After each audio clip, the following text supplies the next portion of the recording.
ngumiti si Alex. Mabuti at tatakpan niya ang kanyang bibig. Chris! Demonyo ka? Ginulat mo naman ako eh. Sorry, ayaw ko kasing tumigil ka sa pagkanta. Napatingin sa orasan si Alex. Ang aga pa ha? Anong ginagawa mo dito ng ganitong kaaga? Gusto na kitang makita agad at matulungan sa pag-aayos ng gamit mo. Ayaw mo ba? Hinagod niya ng tingin ng lalaki. Hindi tama, sa loob-loob niya, na maging ganito kagwapo ang lalaking ito. Kahit na tila nakakaloko ang paggiti nito ngayon, alam niyang hindi siya bagay kay Chris. Sa tingin niya, hindi siya kagandahan para makapantay ng abogado. Huminga na lamang ng malalim si Alex. Thanks, pero huli ka na. Nakapagayos na ako. Kakaunti lamang naman ang dinala kong gamit. Hindi ka ba nahirapang hanapin ito? Hindi naman. Yung security guard, hindi ka ba pinagtatanong? Naaalala ni Alex ang matandang security guard sa lobby. Di ito ng liham nang magpakilala siya tulad ng inutos ni Chris. Halatang noon lamang may babae na pupunta sa kondo ng abogado. Mabait nga ito eh. Pero kawawa naman, matanda na ito. Doon na ito kumakain sa desk nito at wala itong coffee break. Para na itong bilanggo doon at hindi ito dapat na nagpapakahirap ng ganoon. Kaya binigyan ko ito ng telephone number ng isang hotel na mangangailangan ng security guard. Ikaw talaga? Aalisan mo pa ng gusaling ito ang mabait na si Q. Napansin ni Chris na may hinahanap ang babae sa ilalim ng kama. What are you looking for? My sneakers. Hindi ko matandaan kung saan ko iniwan ng mga ito. She sighed. Sorry, akala ko nasa sarili kong pamamahay. Hindi kasi ako masyadong organized eh. Relax, Alex. Ituring mong bahay mo ito. Gusto mong uminom ng brandy para maalis ang tensyon mo?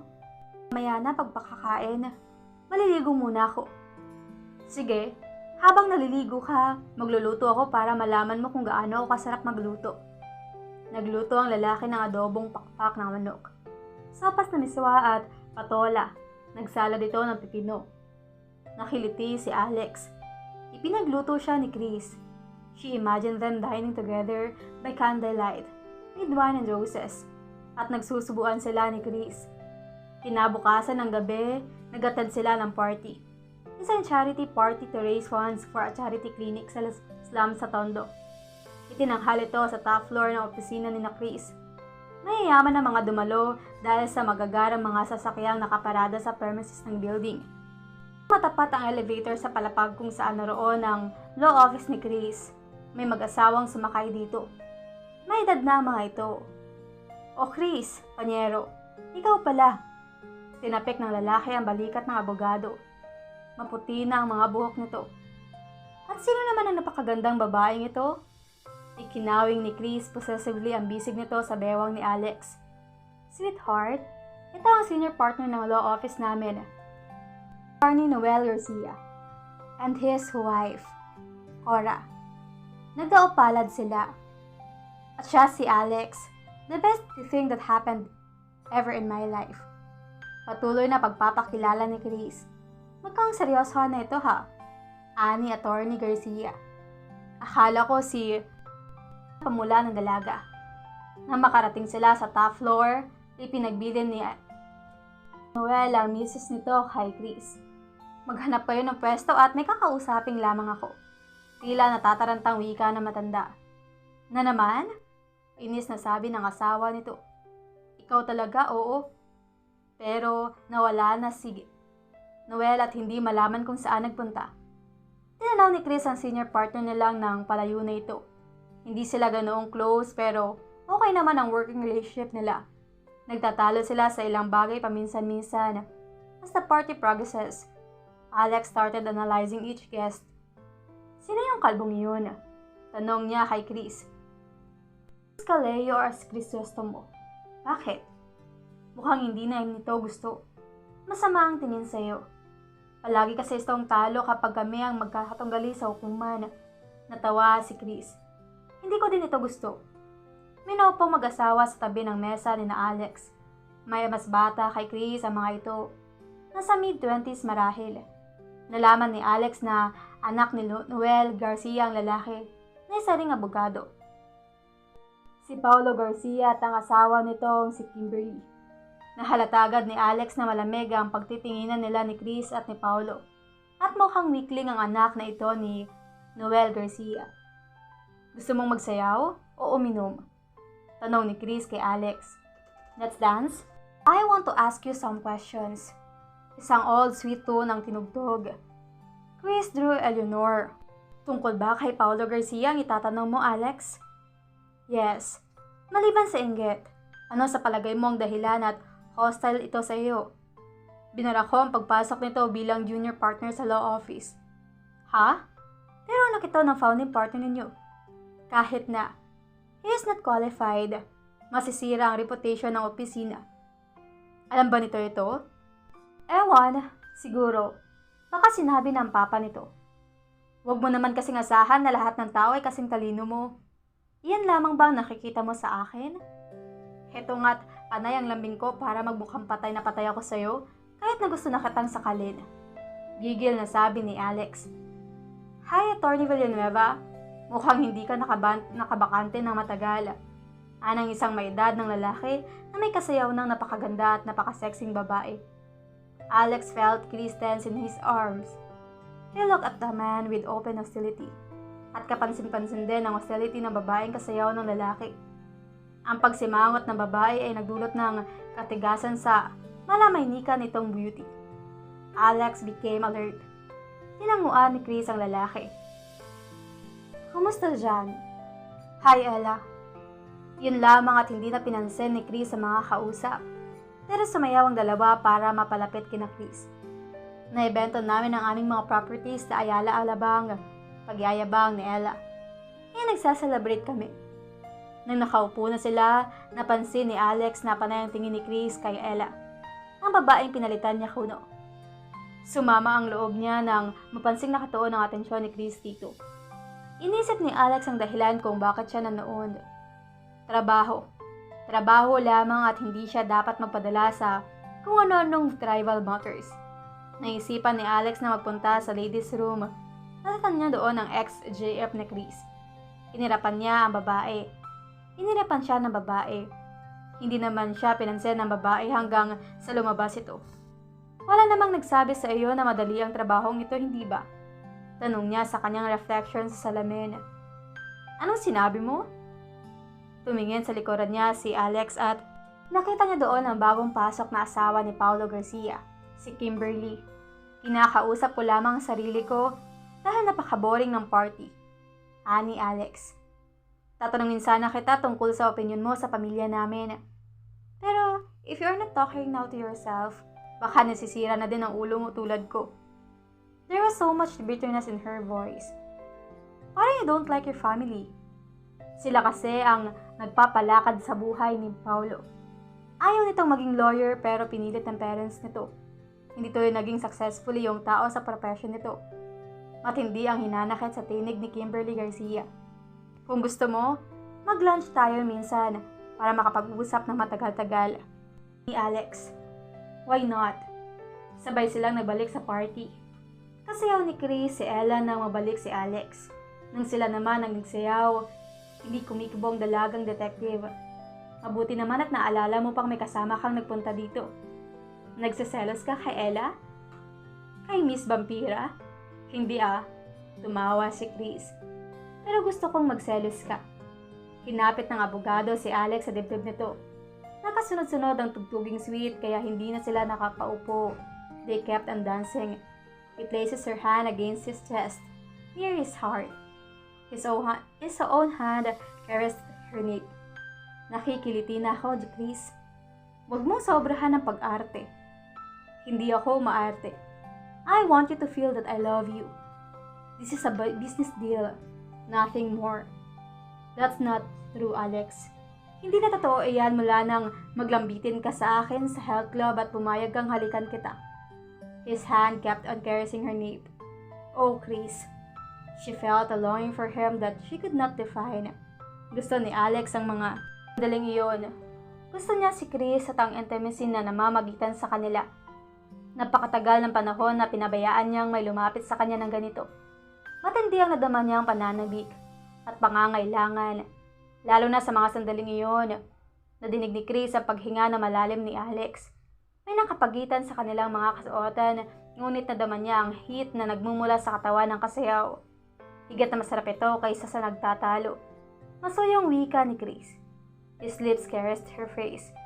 Baka hindi magandang ibunga nito, Chris. Walang pangit na ibibigay ang pag-ibig. Diyan ka nagkakamali. Kamandag ito kung minsan. Lumalambot na ang iyong puso, Alex. Sana hindi ka na lamang naging kliyente ko, Chris. You are a hopeless case. Your body is so soft and warm. Ang pagiging malambot ay hindi asset sa trabaho ko. Hindi ka naman nagtatrabaho ngayon. Off mo ngayon. He drew her close to him and she sighed. Chris wondered if she sighed in bed when making love. He crushed her slender frame against his body. Chris, just let go, Alex. Just for a while. Mali ito. Her voice trailed off. Paano magiging mali ang ganito kasarap na pakiramdam? She molded. Again seemed so well, and it seemed so right. She felt his heart beneath her palm. He held her to him so possessively, but minanamnam ni Alex ang feeling of being desired and needed. Tao lamang siya para hindi masayahan. Then she gently pushed against his chest and looked at him. Lumalalim ng gabi at magtatrabaho pa tayo bukas. There was a desire in his eyes as she looked at him. She sighed and closed his eyes. I think we better go home. He wanted to draw her back into his arms. He wanted her to say na hindi siya matigas pagdating sa pag-ibig. Pero kailangan magdahan-dahan si Chris. Baka umilap si Alex dito. Nagpaalam na sila sa mga organizer at iba pang bisita and left. Mukhang dumadami ang nagagalit sa iyo, she said to him when they walked to the car. Number 1 si Ella. Ano pang natuklasan mo?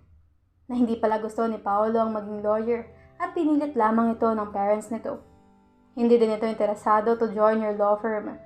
He wanted to be an architect. Sino mang sabi sa iyo? Si Kimberly, ang misis nito.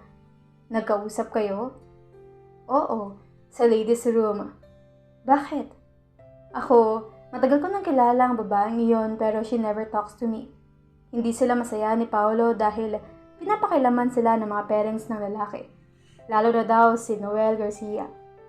May narinig silang engine na nag-start sa likuran nila. Wala naman silang nakitang naglalakad kanina sa kasabay nila. Tabi Chris, narinig ni Alex ang pag-andar ng isang kotse mula sa slot nito at tatabi sana sila ni Chris nang biglang paandarin ng driver ito at humarurot na pagtungo sa kanila. Hindi inintindi ng dalaga ang sariling kaligtasan nang itulak niyang nabiglang si Chris out of the car's way. Pagkatapos ay lumuntag siya in the opposite direction. Alex! Nagkasabayang sigaw nito at ang roaring engine sa parking lot.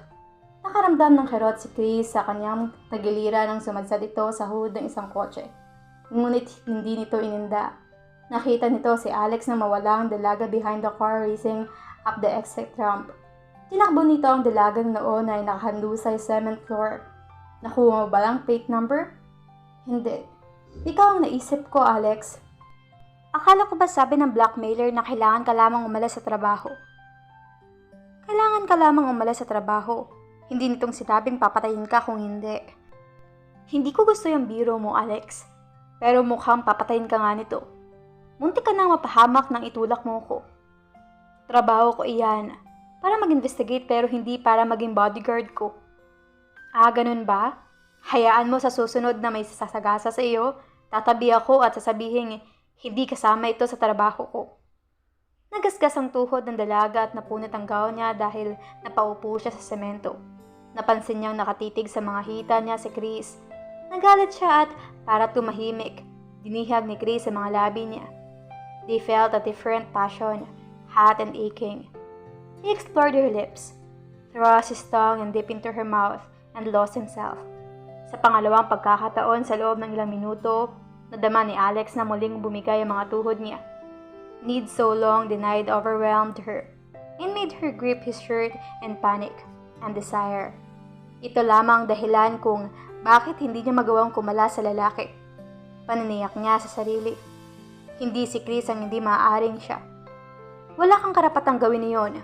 Anas niya nang bitawan siya ng lalaki. Naroon iyon sa pagitan natin, Alex. Kahit hindi natin gustong pansinin ito, naroon ito at hindi aalis. Ang lakas ng loob niya. Nasa isip ni Alex. Inaasahan ba ni Chris na painitin niya ang kama nito samantalang na kay Ella pa rin ang isipan nito? Umuwi na tayo. Ani Alex at nagpauna na siya sa kotse. Yan nga marahil ang dapat nilang gawin, naisip ni Chris. Pareho silang tensyonado and he could not think of anything but wanting to possess her. Iniligtas ni Alex ang buhay nito. May gustong pumatay dito. But he could think of nothing else but his aching need of her. Not even the danger could stop his need. He wanted her. Humanda ka na, Villanueva. Bulong ng abogado sa sarili as he went around the car to the driver's seat. Kapag iniwan ito ni Alex ngayon, hindi nito masisisi ang dalaga. Marahil ay kailangan niyang maging mahinahon. Kasalukuyan ng board meeting sa law office pero parang walang naririnig si Chris.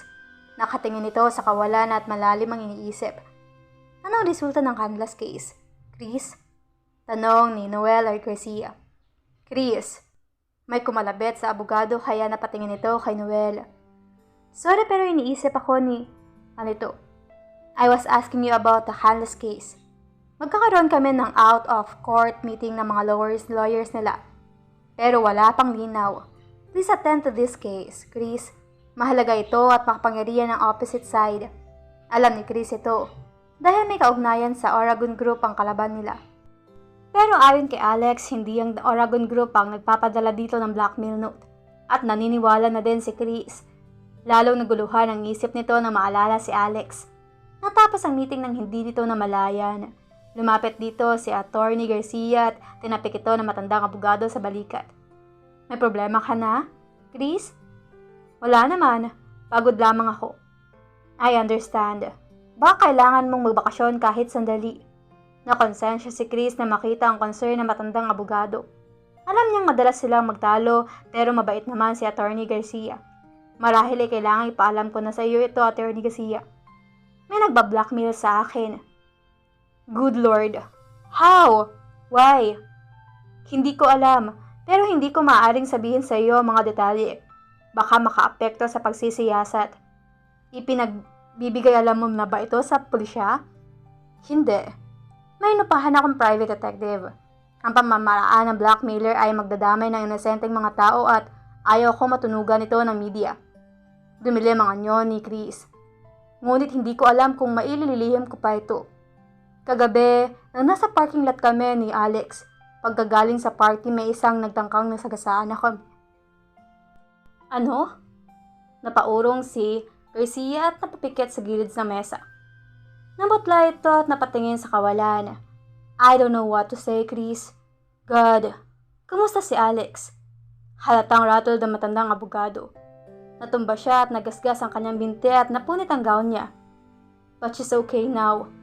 Hindi dapat na nangyari ito. It will be so tragic. Kaya nga aburido si Chris. Hindi nito dapat na isinangkot si Alex sa gulong ito. Dahil alam nitong isang mabuting padre de pamilya si Garcia. Gusto na sana nitong ipagtapat dito ang tunay na papel ni Alex at ang namumuo nitong pag-ibig sa babae. Kailangang may mapagsabihan nito ng damdamin. Parang mababaliw na kasi si Chris. Ngunit naaalala nito ang mahigpit na bilin ni Alex na kailangang maging lihim ang lahat. Kailangang i-report mo na ito sa pulis. Ani Garcia. Iyan ang dapat mong gawin. Hindi pwede. Kung ako lamang sanang involved dito, hindi ako mag-aatubili. Ngunit may mga larawan at nakataya ang moralidad ko ng kampanya at gayon din ang kaawa-awang babae. Hindi si Alex? Hindi. Someone else. Pero palagay ko dinoktor ang mga larawan. I see. No, you don't see. Pero hindi ko pwedeng ipaliwanag. Gusto ng blackmailer na magbitiw ako sa pwesto ko dito sa opisina. Pero bakit kaya? Iyan ang malaking katanungan. Pero ipinapangako ko sa iyo na aalamin ko ang dahilan. May magagawa ba akong tulong, Chris? Tanong ni Garcia na lalong namutla. Wala. Pero mag-ingat ka na rin. I have to go now. Baka hinihintay na ako na kinausap ko. Ilihim mo sana ito, Garcia. Kahit na sa misis mo. Baka kumalat ito, lalong makakasama. Of course, wala akong pagsasabihan. Pero kailangan mag-usap tayong muli, Chris. Of course. Pero saka na. Kailangang lumakad na ako. Sige, be careful.